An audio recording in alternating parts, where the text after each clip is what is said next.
વિદ્યાર્થી મિત્રો, good morning. આપણે સુરમા પાઠના 5મા ભાગની અંદર છેલ્લે હવાઈ પ્રદૂષણ વિશેની વાત પૂરી કરી હતી. એને કેવી રીતે અટકાવી શકાય, વાહનો દ્વારા થતા પ્રદૂષણને અટકાવવા માટેના ઉપાયો વિશેની વાત ભણી ચૂક્યા હતા. આપણે પ્રદૂષણના 3 પ્રકારો મુખ્ય હતા. ચોથા પ્રકાર વિશેની વાત પણ ભણી ચૂક્યા હતા, એટલે કે ઘોઘાટ વિશેની વાત પણ આપણે ભણી ચૂક્યા છે. આપણે આ પછી એક વધારાના પ્રદૂષણ વિશેની વાત ભણીએ છીએ, અને એ છે જળ પ્રદૂષણ. આપણે શરૂઆતમાં જ કહ્યું હતું કે માનવ એ આ પર્યાવરણને દૂષિત કરે છે. આપણે આપણા ઘરનો કચરો સાફ કરી અને જો બાળી નાખીએ તો હવાનું પ્રદૂષણ થાય, જમીનમાં દાટીએ તો જમીનનું પ્રદૂષણ થાય, અને જો પાણીમાં નાખીએ તો પાણીનું પ્રદૂષણ થાય.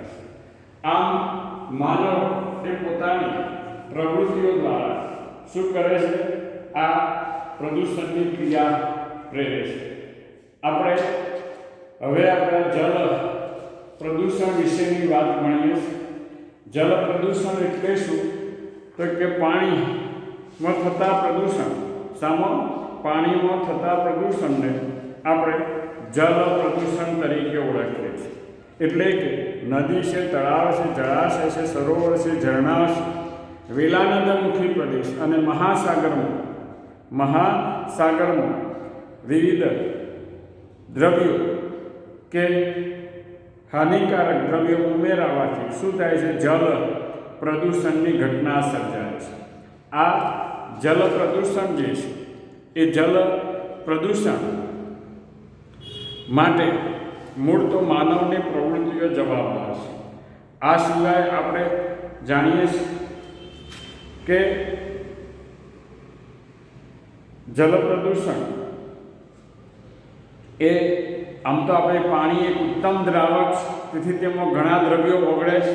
આ ઉપરાંત તે અનેક રીતે ઉપયોગમાં લેવાય છે, નાહવામાં, ધોવામાં, સિંચાઈમાં, મળ વહનમાં તથા ઉદ્યોગોમાં. આથી શુદ્ધ પાણી મળવું ખૂબ મુશ્કેલ છે. સદીઓથી નદીઓ, સરોવર અને તળાવ વગેરેમાં જઈ મળમૂત્ર અને કચરા ઠલવાતા રહ્યા છે. આપણે પાણીની શુદ્ધતા કેટલી હોવી જોઈએ તેનો આધાર પાણી કયા ઉપયોગમાં લેવાય છે તેના વડે નક્કી થાય છે. સામાન્ય રીતે પાણીમાં 2 પ્રકારની અશુદ્ધિઓ હોય છે: પાણીમાં ઓગળેલા અને પાણીમાં નિલંબિત. ઓગળેલી અશુદ્ધિઓ છે, એમાં H2S, CO2 અને NH3 જેવા વાયુઓ અને વિવિધ ક્ષાર સમાવાય છે. નિલંબિત અશુદ્ધિઓ માટીના કણ છે, સૂક્ષ્મજીવો છે, વિવિધ લીલ, ફૂગ ઇત્યાદિ ગણાવી શકાય. પ્રદૂષિત પાણી અસ્વચ્છ, અપેય અને વિવિધ રોગ પ્રેરક હોય છે. ખાસ કરીને કોલેરા, મરડો, ટાઇફોઇડ તથા કમળા જેવા રોગો એ સજીવમાં થતા હોય છે, કે માનવની અંદર આવા રોગો સર્જાતા હોય છે. આપણે જોઈએ છીએ કે આ દૂષિત પાણી જે છે મોટે ભાગે કે રોજિંદી ક્રિયાઓ સહિતનું ગંદુ પાણી છે. ઔદ્યોગિક કચરો, જે આપણે બાહ્ય સ્ત્રાવ કહીએ છીએ, એ ગટરો મારફતે શહેરો અને નગરોમાં જ્યારે આ પાણી પોતાના ઘરોમાંથી નદી કે જળાશયમાં ઠલવાય છે ત્યારે પાણી દૂષિત થાય છે. અને આપણે જાણીએ છીએ કે એકમાત્ર 0.1% અશુદ્ધિઓ જે છે એ અશુદ્ધિઓને કારણે તે મનુષ્યના ઉપયોગ માટે અયોગ્ય બને છે. કેવું બને છે? અયોગ્ય બને છે.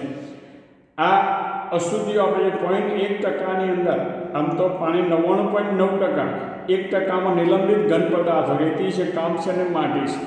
કલિલ દ્રવ્ય છે, મળ દ્રવ્ય, બેક્ટેરિયા, કપડાં અને કાગળના તાંતણાઓ. ઓગળેલા પદાર્થોમાં આપણે જે પોષક તત્વો છે, nitrate, ammonia, phosphate, sodium, calcium. આ પાણી જે છે એ પાણી ઠલવાવાને કારણે આપણે જોઈએ છીએ કે પાણી એ ઉપયોગમાં લેવા લાયક રહેતું નથી. આ પાણીને દૂષિત થતું અટકાવવા માટે ભારત સરકારે 1974માં the Water Prevention and Control of Pollution Act પસાર કર્યો અને એ 1974માં પસાર કર્યો, જે જળ પ્રદૂષણનું નિવારણ અને નિયંત્રણ અધિનિયમન માટે જવાબદાર હતો. આપણે જોઈએ છે કે આ અશુદ્ધિઓ પાણીની અંદર ઉમેરાવાથી શું થાય છે? પાણી દૂષિત થાય છે. આપણે જોઈએ કે માનવની જુદી જુદી પ્રવૃત્તિઓ છે.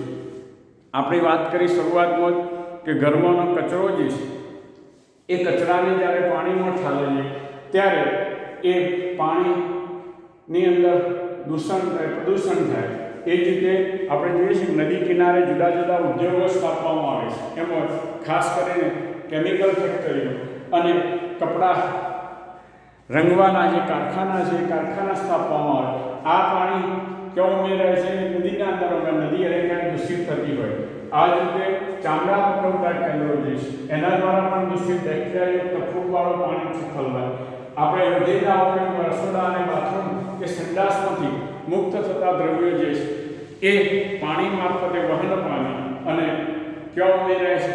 તો કે આ પાણીની અંદર ઉમેરાય છે અને આ રીતે પાણી દૂષિત થાય છે અને એને કારણે જળ પ્રદૂષણની સમસ્યા થાય છે. આપણે જાણીએ છીએ કે આ પાણી પીવાલાયક રહેતું નથી. કેવું? પીવાલાયક રહેતું નથી. અહીંયા આપણે એ પણ જાણીએ છીએ કે આ જળ પ્રદૂષણ જે છે એના આમ તો જુદા જુદા પ્રકારો છે. ખાલી જાણવા ખાતર આપણે કે એક તો સપાટીય જળ પ્રદૂષણ, ભૂગર્ભીય જળ પ્રદૂષણ, નદીનું પ્રદૂષણ તથા સરોવરનું પ્રદૂષણ, દરિયાઈ પ્રદૂષણ. આમ આ જુદા જુદા પ્રકારના પ્રદૂષણો સર્જાતા હોય છે. તેના જેમ કે જીવાણુનું પ્રદૂષણ, વિષાણુનું પ્રદૂષણ, ધાત્રીય પ્રદૂષણ, કિરણોત્સર્ગ પ્રદૂષણ અને ઉષ્મા પ્રદૂષણ. આમ આ જુદા જુદા પ્રકારના જળ પ્રદૂષણો સર્જાતા હોય છે. આ જળ પ્રદૂષણ પાણીમાં તેના પ્રવેશ સ્ત્રોતને આધારે પ્રદૂષકોના જુદા પ્રકાર પાડી શકાય. જેમ કે ગૃહ વપરાશથી સર્જાતા ઓક્સિજનગ્રાહી પ્રદૂષકો, રોગ પ્રેરક પ્રદૂષકો, જંતુનાશક, તૃણનાશક રસાયણ પ્રદૂષકો, અન્ય રસાયણો તથા ધાતુઓ, કિરણોત્સર્ગી દ્રવ્યો અને ઉષ્મા તથા વાનસ્પતિક પોષક તત્વો. ગૃહ વપરાશના સ્ત્રોતમાંથી એટલે આપણે જે કપડાં ધોવા માટે, નાહવા માટે સાબુનો ઉપયોગ કરીએ છીએ. આ સાબુની અંદરથી નાઇટ્રેટ અને ફોસ્ફેટ જેવા દ્રવ્યો જે છે પાણીની અંદર ઉમેરાય છે અને એને કારણે પાણી દૂષિત થતું હોય છે. આ જ રીતે કૃષિ આપણે જોઈએ છીએ ખેતીવાડી ક્ષેત્રે આજે પુષ્કળ પ્રમાણમાં રાસાયણિક ખાતરો અને પેસ્ટિસાઇડનો ઉપયોગ કરવામાં આવે છે. આ પેસ્ટિસાઇડ જ્યારે જમીન ઉપરથી ધોવાય કે રાસાયણિક ખાતર ધોવાય અને પાણીમાં ભળે છે ત્યારે શું થાય છે? પાણી દૂષિત થાય છે. આ રીતે આપણે આ કૃષિ ઉપયોગ દ્વારા પણ પાણીને પ્રદૂષણ કરીએ છીએ. આ જ રીતે પ્રાણીઓના મળમૂત્ર પણ આવા પોષક તત્વોને પાણીમાં ઉમેરે છે. વિષારી રસાયણો છે. એ જ રીતે ઔદ્યોગિક એકમો, ખાણ પ્રવૃત્તિ, જંતુનાશક રસાયણ ઇત્યાદિ દ્વારા પણ પાણીમાં ઠલવાય છે. અણુ વિસ્ફોટ કે અણુભઠ્ઠીઓ, ખામી સર્જાતા કિરણોત્સર્ગ દ્રવ્યો આવે છે. પાવર પ્લાન્ટ વડે ઉષ્માનું પ્રદૂષણ સર્જાય છે. આપણે જાણીએ છીએ કે ગાંધીનગરમાં થર્મલ પાવર સ્ટેશન સાબરમતી નદીના કિનારે આવેલું છે. આ થર્મલ પાવરમાંથી મુક્ત થતો જે દૂષિત પાણી છે એ પાણી પણ સાબરમતી નદીના પાણીમાં ઠલવાય અને કારણે સાબરમતી પાણીનું પણ દૂષિત થાય છે. અહીંયા આપણે જોઈએ છીએ કે કેટલાક રોગ પ્રેરક સજીવો જેવા કે પ્રજીવો છે, કૃમિ તથા વિષાણુ સજીવોના મળ કે મૃતદેહ મારફતે પાણીમાં આવે છે. એમ કહી શકાય કે જળ પ્રદૂષણનો મુખ્ય સ્ત્રોત ગૃહ વપરાશ, કૃષિ અને ઉદ્યોગ છે.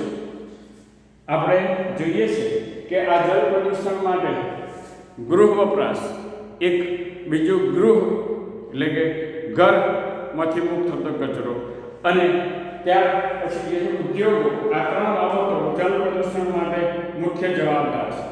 તેમના ઉદ્ભવને આધારે પ્રદૂષક મુખ્ય બે પ્રકારના છે. કેન્દ્રસ્થ સ્ત્રોત ધરાવતા પ્રદૂષકોનું ઉદ્ભવ સ્થાન નિશ્ચિત છે, જેમ કે ગટર, ફેક્ટરી, અણુભઠ્ઠી વગેરે. વ્યાપક સ્ત્રોત ધરાવતા પ્રદૂષક વિવિધ અને વિસ્તૃત ઉદ્ભવ સ્થાન ધરાવે. ખેતરમાંથી પથરાતા પ્રદૂષકો, પાણીના વહેણ સાથે પથરાતા પ્રદૂષક વગેરે.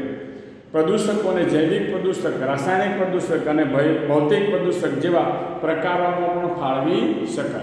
આ રીતે આ જલ પ્રદૂષણ અને જલ પ્રદૂષકો વિશેની વાત કરી.